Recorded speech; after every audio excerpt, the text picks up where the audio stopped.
வணக்கம். ஜவைஜர் ஃப்ரம் ஜவால்வட்டை குழு power writer அப்படிங்கிற யூடியூப் சேனல் மூலமாக மீண்டும் சந்திப்பு ரொம்ப மட்டத்தை மாறிச்சு. அதோட எங்கள் சேனலை சப்ஸ்கிரைப் பண்ணுங்க, பெல் பட்டன் அழுத்த மறந்துடாதீங்க. அதோட எல்லாத்துக்கும் ஷேர் பண்ணுங்க. அதாவது அதிமுக ஒருங்கிணைப்பு குழு அப்படின்னு 5ஆக பிரித்து கொண்டு இன்னைக்கு ஜேசிடி பிரபாகர், மற்றபடி புகழேந்தி, கேசி பழனிசாமி அவங்க ஒரு குரூப்பு இன்னைக்கு செயல்பட்டு கொண்டிருக்கிறார்கள். எடப்பாடிக்கு லெட்டரும் போட்டாங்க, இந்த மாதிரி எல்லாரும் சேர்ந்து ஒன்றா செயல்படுவோம், அதுக்கு நீங்கள் ஒத்துழைப்பு தரணும், உங்கள் கையில் இன்னைக்கு ஏகப்பட்ட அதிகாரங்கள் இருக்கு, பொதுச் செயலாளர் அப்படிங்கிற ஒரு விஷயம் இருக்கு, அதனால் அதன் அடிப்படையெல்லாம் உட்காந்து பேசி கட்டாயமாக அதிமுகவை மீண்டும் ஒரு ஆலமரமாக துளிர்விட செய்யலாம் அப்படிங்கிற கான்செப்ட்ல லெட்டர் போட்டிருக்காங்க எடப்பாடிக்கு. இன்னைக்கு வரைக்கும் எந்த ஒரு பதிலுமே இல்லை. அதன் அடிப்படையில் எதிர்பார்ப்பின் வெளிப்பாடு ஏதோ ஒரு வகையில் அதிமுகவை ஒருங்கிணைக்க வேண்டும் என்பதுதான். மற்றபடி சசிகலாவுக்கும் தூது விட்டுட்டாங்க. டிடிவி சோன்சோ இருக்கக்கூடிய அனைத்து பிரிவுகளுக்கும் தூது விட்டாச்சு. எந்த ஒரு தகவலும் இல்லாத ஒரு சூழல்ல சசிகலா அம்மையார் இன்னைக்கு மீண்டும் ஒரு அழைப்பை விடுத்திருக்கின்றார். போன வாரம் விடுத்த அழைப்பு. அதன் அடிப்படையில் அவருடைய தொண்டர்கள் மட்டும் கலந்து கொள்ள வேண்டும் அப்படிங்கிற கான்செப்ட்ல போயஸ் இல்லத்துல மிகப்பெரிய ஒரு பிரம்மாண்டமான ஒரு கூட்டமாக நடைபெறும் என்று எதிர்பார்த்திருந்த அம்மையாருக்கு மிகப்பெரிய ஒரு தோல்வி. அவர் நினைச்சிட்டாரு ஓபிஎஸ் மாதிரி, டிடிவி மாதிரி, மற்றபடி இபிஎஸ் மாதிரி நமக்கு பெரிய கூட்டம் வரும் அப்படின்னு நினைச்சாரு. விரல் விட்டு எண்ணக்கூடிய அளவுக்கு தான் கூட்டமே வந்திருக்கு. எதிர்பார்த்த வெற்றி இல்லை. இருந்தாலும் அவர் தன்னுடைய சூளுரையிலிருந்து விடுவதாக இல்லை. கட்டாயமா ஏற்றுக்கொள்ள முடியாது. அதாவது இந்த விக்கிரவாண்டி இடைத்தேர்தலை புறக்கணித்ததை இபிஎஸ் புறக்கணித்து ஏற்றுக்கொள்ள முடியாது. ஜெயலலிதா அம்மையார் காலத்துல எப்படி இருந்தோம் இல்லை, அவர்களாம் எந்த ஒரு மதத்தையும் குறிப்பிட்டு சாடவில்லை. மற்றபடி சுயநலவாதிகளின் கூடாரமாக இன்னைக்கு அதிமுக எடப்பாடி பிரிவு ஆகிவிட்டது. அப்படி இருக்கக்கூடிய சமயத்துல இது ஒரு நல்ல நேரமாக இருக்கிறது. நான் என்ட்ரி ஆக போறேன், நானும் சுற்றுப்பயணம் செல்ல போகின்றேன்னு சொல்லி போட்டு அந்த தொண்டர்களுக்கு மத்தியில அறிவிச்சிருக்காரு. அது எந்த அளவுக்கு இன்னைக்கு எட்டுச்சு அப்படிங்கிறது தெரியல. அதை பார்த்துட்டு ஓபிஎஸ் இன்னைக்கு ஒரு அறிவிப்பை வெளியிட்டிருக்கார். வருகின்ற 20ஆம் தேதி மிகப்பெரிய ஒரு ஆலோசனை கூட்டத்தை நடத்தப்படும். அவர் அதிமுக உரிமை குழு அப்படின்னு அவர் தனியா ஒரு பிரிவு ஆரம்பிச்சுட்டு இயங்கி கொண்டிருக்கிறார். எல்லாமே அதிமுக தான், ஆளாளுக்கு ஒன்று. அதிமுக உரிமை குழு, அதிமுக தொண்டர் ஒருங்கிணைப்பு குழு, மற்றபடி சசிகலா சம்பந்தப்பட்ட வகையில அது ஒரு பிரிவு. மற்றபடி அதிமுகவுடைய உரிமை மீட்பு குழுவாக ஓபிஎஸ் ஒரு வெளிப்பாடு வருகிற 20ஆம் தேதி எல்லாத்தையும் இணைச்சு மற்றபடி தன்னுடைய தொண்டர்களையும் கொண்டு ஆலோசனை நடத்த போகின்றேன் அப்படின்னு வெளியிட்டு விழா பண்ணியிருக்காரு. இதற்கு இடையில ஜெயக்குமார் மிக காட்டமாக பதிலை பேட்டி கொடுத்திருக்கிறார். அதாவது ஓபிஎஸ் சரி, சசிகலாவை சரி, நாங்கள் கட்சியிலே சேர்க்க மாட்டோம். விக்கிரவாண்டி தேர்தலை ஏன் நாங்கள் புறக்கணிக்கிறோம் அப்படின்னோம்னா, தேர்தல் ஆணையம் தேர்தலை ஒழுங்காக நடத்தவில்லை. தேர்தல் ஆணையம் தேர்தலை ஒழுங்காக நடத்த ஒப்புதல் அளிக்குமா அப்படின்னு இன்னைக்கு கேள்வி கேட்டிருக்கார் தேர்தல் ஆணையத்தை நோக்கி.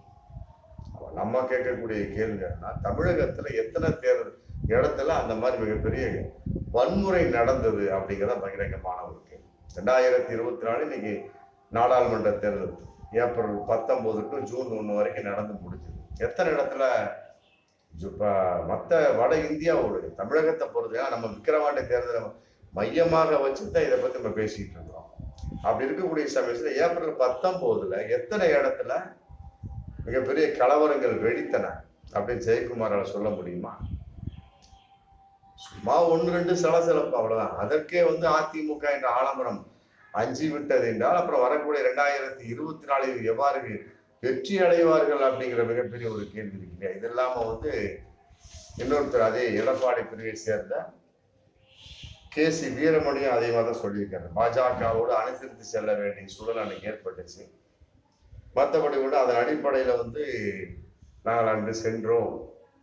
மீண்டும் சசிகலாவும் OPS எவ்வாறு சேர்த்துக் கொள்வது என அவர்களுடைய ஒரு வெளிப்பாடு என்ன அப்படின்னா, ஏதோ ஒரு தலைமை பிடிக்க வேண்டும். அதற்கு எவ்வாறு EPS ஒப்புக்கொள்ள முடியும், நாங்கள் எவ்வாறு ஒப்புக்கொள்ள முடியும், இவர்களுக்கு என்ன தலைமை வேண்டுமா அப்படின்னு ஒரு மிகப்பெரிய ஒரு கேள்வி இதில் கேட்டிருக்காங்க. இதெல்லாம் விட விக்கிரவாண்டி தேர்தலின் ஒரு அடிப்படையில் இன்னைக்கு மிகப்பெரிய ஒரு பார்வைக்குள்ள அதிமுக வந்துவிட்டது அப்படிங்கிறத பகிரங்கமான உண்மை. சசிகலா பக்கமும் எதிர்ப்பு, OPS பக்கமும் எதிர்ப்பு. ஆனா எடப்பாடி பிரிவுல ஜெயக்குமார் மற்றபடி வீரமணி சம்பந்தப்பட்ட வகையில அவர்கள் ஆதரவான ஒரு பதில் இல்லாமல் ஏதோ ஒரு வகையில ஒரு சமாளிப்பு கேசட் கான்செப்ட் அதன் அடிப்படையில பேசிக்கொண்டிருக்கக்கூடிய சூழல்கள் அப்பட்டமாக தெரிகிறது. அப்படியே பார்க்கின்ற பொழுது நம்மளும் பல விதமான மக்கள் இன்னைக்கு கேள்வி கேட்டுட்டு இருக்கிறாங்க. விக்கிரவாண்டி இடைத்தேர்தலை அதிமுக புறக்கணிக்க, ரைட், ஓகே, சரிப்பா புறக்கணிச்சார். இப்போ அங்க இருக்கக்கூடிய அதிமுக பிரமுகர்கள் எல்லாம் ஓட்டு போடாம விட்டுருவாங்களா? யாருக்குமே ஓட்டு போடக்கூடாது. அதற்கு எடப்பாடி கேரண்டி தர முடியுமா? ஜெயக்குமார் கேரண்டி கேட்கிறார். தேர்தல் ஆணையம் தேர்தலை ஒழுங்காக நடத்துமா அப்படின்னு கேரண்டி கேட்கிறார் இல்லையா? அதே மாதிரி எடப்பாடியை நோக்கி நாம் கேரண்டி கேட்க முடியுமா? கேரண்டி தருவாரா? அதெல்லாம் கிடையாதுப்பா. அதிமுக எடப்பாடி பிரிவு சம்பந்தப்பட்ட யாருமே ஓட்டு போட மாட்டாங்க. எந்த ஒரு நிர்வாகி ஓட்டு போட மாட்டாங்க. ரைட்டு, ஓட்டு போட்டாங்கப்பா. அவர்களை கட்சியை விட்டு நீக்கிவிட முடியுமா? நீக்கக்கூடிய அளவுக்கு எடப்பாடி என்ன திட்டம் வைத்திருக்கின்றார் அப்படிங்கிற ஒரு விஷயம் இருக்கு இல்லையா? அதெல்லாம் முடியாது. எந்த அளவுக்கு தன்னுடைய ஒரு ஜனநாயக கனவை நிறைவேற்றுவார்கள் அவன் நிறைவேற்றுவாங்க. அதே நேரத்தில் அதிமுக சம்பந்தப்பட்ட வகையில புறக்கணிப்பு அப்படிங்கும் போதுல அவருடைய பிரிவு சம்பந்தப்பட்ட கட்டாயம் ஓட்டை போடக்கூடாது. அதுதான் பகிரங்கமாக எல்லோரும் எதிர்பார்க்கக்கூடிய விஷயம். அது நடக்குமா அப்படிங்கிறது மிகப்பெரிய ஒரு கேள்வி. இருந்தாலும் இப்படிப்பட்ட ஒரு சூழல்ல ஏகப்பட்ட உரிமை மீட்பு குழு, ஒருங்கிணைப்பு குழு சொல்லி போட்டு ஏகப்பட்ட பேர் அதிமுகவை நோக்கி படையெடுத்து கொண்டிருக்கிறார்கள் அப்படிங்கிற ஒரு விஷயம். அதை விட்டுவிடக்கூடாது அப்படிங்கிற எடப்பாடி. இதற்கிடையில விக்கிரவாண்டி இடைத்தேர்தல் சம்பந்தப்பட்ட வகையில மிகப்பெரிய ஒரு பிரச்சனை.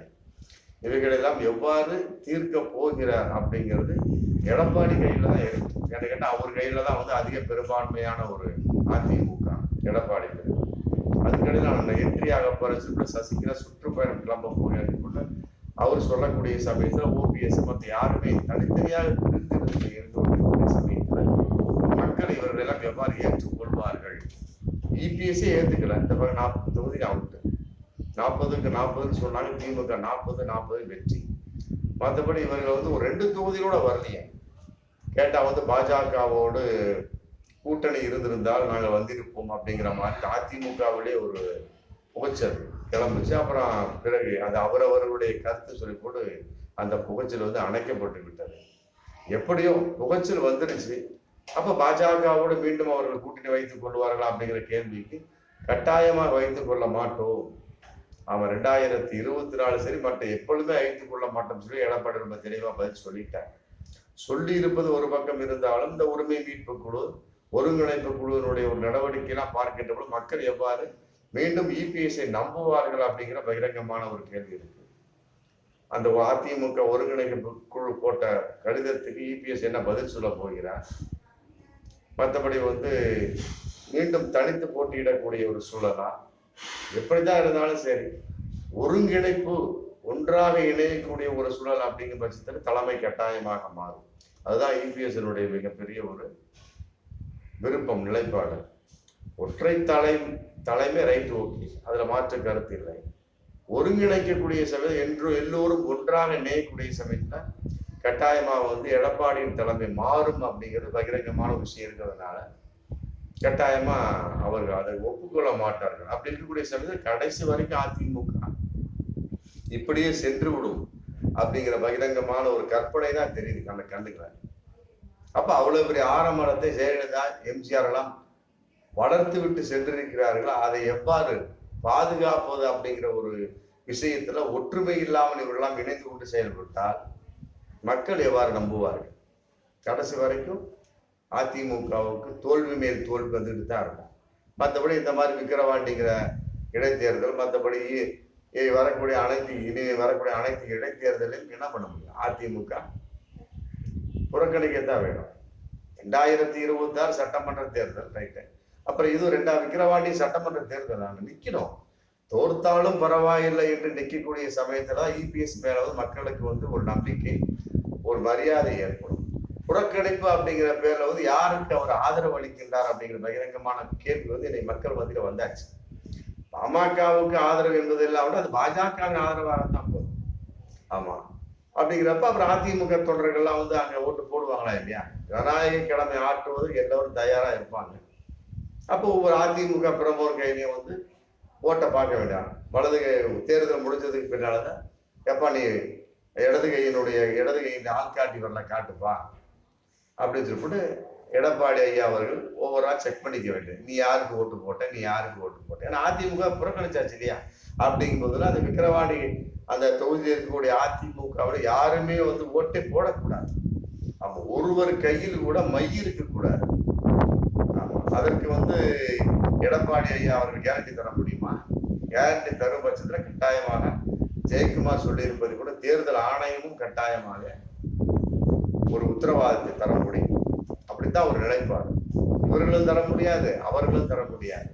அவர்களும் பலவிதமான ஒரு பேச்சுக்கள் பேசுவாங்க, இவர்களும் பலவிதமான பேச்சுக்கள் பேசிக்கொண்டிருக்கிற சமயத்தில் கடையில சசிகலா, ஓபிஎஸ், மற்ற சோன்ஸ் அவர்களும் எப்படாத தலைமையை நோக்கி போகணும் அப்படின்னு பார்த்துட்டு இருக்கிறாங்க. எல்லோருக்கும் இடைப்பட்ட மாதிரி இப்ப அந்த ஒருங்கிணைப்பு குழுவும் தனிப்பட்ட முறையில செயல்பட ஆரம்பிச்சிருச்சு.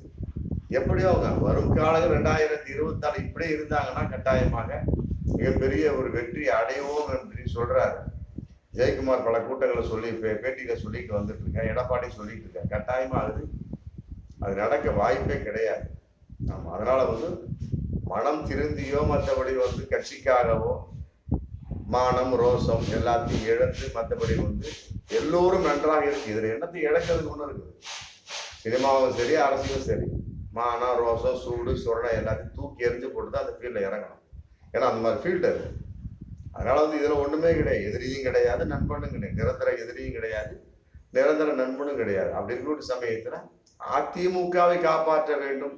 வரும் காலங்களில் இடைத்தேர்தலில் அதிமுக போட்டியிட வேண்டும் என்று சொன்னால் கட்டாயமா எல்லோரும் ஒருங்கிணைந்து செயல்பட்டால் ஒழிய இந்த மாதிரி தனிப்பட்ட முறையில் செயல்படுகிற சமயத்தில் மக்கள் இவர்களை கடைசி வரை நம்ப மாட்டார்கள் என்பதுதான் பகிரங்கமான உண்மை. பார்ப்போம் மீண்டும் அடுத்த வீடியோ. நன்றி.